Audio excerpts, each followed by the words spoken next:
नमस्कार, इन खबर में आपका स्वागत है। क्या बीजेपी पश्चिम बंगाल में फंस गई है?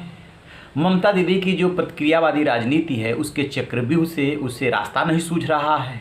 आखिरकार क्या वजह है कि एक चीफ सेक्रेटरी के झगड़े को केंद्र सरकार ने इतना तूल दिया, उसके बाद वहाँ के गवर्नर हिंसा प्रभावित क्षेत्रों में गए, उनको काले झंडे दिखाए गए और फिर जो है उन्होंने मुख्य सचिव को तलब किया है एच के द्विवेदी को। तो ये दो बड़े ब्यूरोक्रेट्स को बुलाया जा रहा है, एक को केंद्र बुला रहा है, एक को गवर्नर बुला रहा है।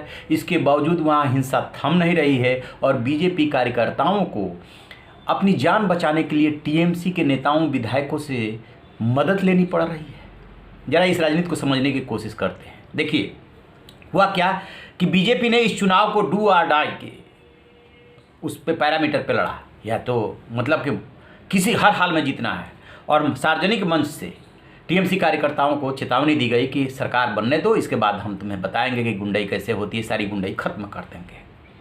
अब उसमें क्या हुआ कि चूंकि टीएमसी ने प्रतिक्रियावादी राजनीति लेफ्ट से सीखी है, बदला लेना, तो जैसे ही टीएमसी जीती, एक तो उन लोगों ने डेडिकेटेड होकर वोटिंग की, नुकसान किसको हुआ? कांग्रेस और लेफ्ट को।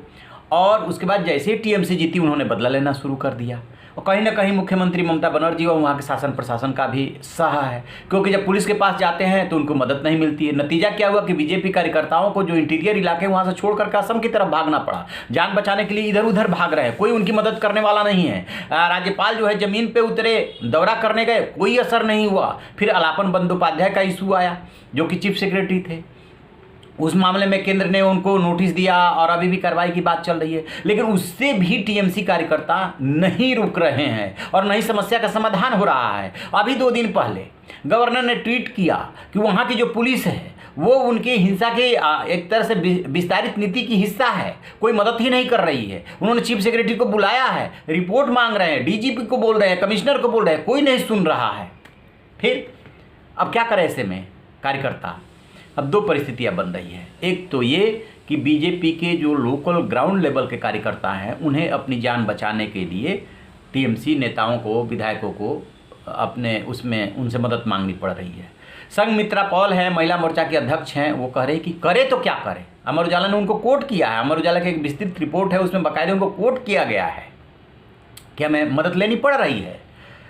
दूसरी बात, ये जो बीजेपी हर जगह प्रयोग कर रही है, खास तौर से प्रधानमंत्री नरेंद्र मोदी और गृह मंत्री अमित शाह के दौर में ये ज़्यादा बढ़ा है, पहले था लेकिन कम था। ये पाला बदल करा करके जो नेता लाए जा रहे हैं, उन नेताओं के लाने से जो पार्टी के मूल ओरिजिनल काडर के कार्यकर्ता हैं वो कहीं ना कहीं अपने को उपेक्षित महसूस कर रहे हैं। जितनी भी आपको 77 सीटें मिली, इसके बाद से विपक्ष का नेता बनना चाहिए थे बीजेपी के मूल काडर के आदमी को, यानी कि दिलीप घोष। मान लीजिए वो नहीं है, अभी वो सांसद हैं, तो किसी और कार्यकर्ता को, किसी और नेता को। लेकिन बनाए गए शुभेंदु अधिकारी जो कि टीएमसी से आए थे। संभवतः ये स्ट्रेटजी रही कि इन्हीं के नेतृत्व में संघर्ष किया जाएगा। अब बात ये भी चल निकली है कहीं शुभेंदु अधिकारी भी तो टीएमसी में नहीं चले जाएंगे, और वहाँ पे 33 विधायकों के टीएमसी में जाने की चर्चा चल निकली। तो ऐसा क्यों हो रहा है? ऐसा इसलिए हो रहा है कि एक तो जो मूल काडर के कार्यकर्ता हैं अपने को उपेक्षित महसूस कर रहे हैं, दूसरा जो ममता बनर्जी की प्रतिक्रियावादी राजनीति है, बदले की भावना वाली जो राजनीति है, उससे भी निचले लेवल के कार्यकर्ता बहुत निराश हैं और केंद्र में सरकार होते हुए भी कोई मदद नहीं मिल पा रही है। तो फिर ऐसे में उनके सामने सवाल ये है कि अपना नौकरी धंधा करने के लिए, वहाँ पे सुकून से रहने के लिए उन्हें इससे बेहतर तो टीएमसी है, टीएमसी में ही चले जाएं। क्योंकि ऐसा तो है नहीं कि उनकी वैचारिक प्रतिबद्धता थी और जो है वो मर जाएंगे लेकिन इसी पार्टी में रहेंगे। आम आदमी को तो रोटी भी चाहिए, आम आदमी को जो है सुरक्षा भी चाहिए, वो सुरक्षा बीजेपी दे नहीं पा रही है। तो ये सवाल उठने लगे हैं। और जो अभी आरएसएस की मीटिंग हुई थी तीन दिनी दिल्ली में, उसमें भी पश्चिम बंगाल की हिंसा बहुत बड़ा मुद्दा रही कि अब वहाँ पर मोदी सरकार और बीजेपी करे तो क्या करे।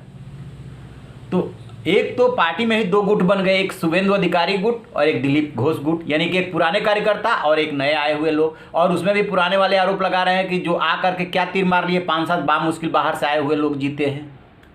दूसरी बात, ममता बनर्जी की प्रतिक्रियावादी राजनीति, यानी कि बदला लेने दो तो फिर सुरक्षा के लिए कहाँ भागेंगे, इधर भागेंगे। अब आप सोच रहे हो कि विधानसभा चुनाव हो गया, फिर ये क्यों हो रहा है? ये इसलिए हो रहा है कि अब लोकसभा चुनाव की तैयारी हो रही है। 2 साल बीते, अभी 3 साल है, लेकिन जो 18, 22 और 2 का आंकड़ा था पिछले 2019 के चुनाव का, 18 सीटें जीत गई थी बीजेपी और नेक टू नेक पहुंच गई थी टीएमसी के, उसकी अब तैयारी हो रही है, क्योंकि 2024 का जो चुनाव है उसमें एक एक सीट के लिए बीजेपी को संघर्ष करना पड़ेगा।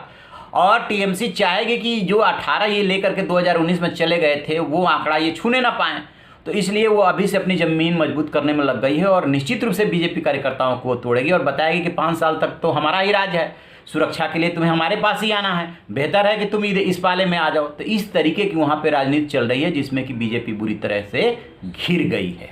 वहाँ की स्थिति पे हम नज़र बनाए हुए हैं, जैसे ही कोई अपडेट मिलेगा आपसे साझा करेंगे। आप रहिए बेखबर, देखते रहिए इन खबर। Thank you.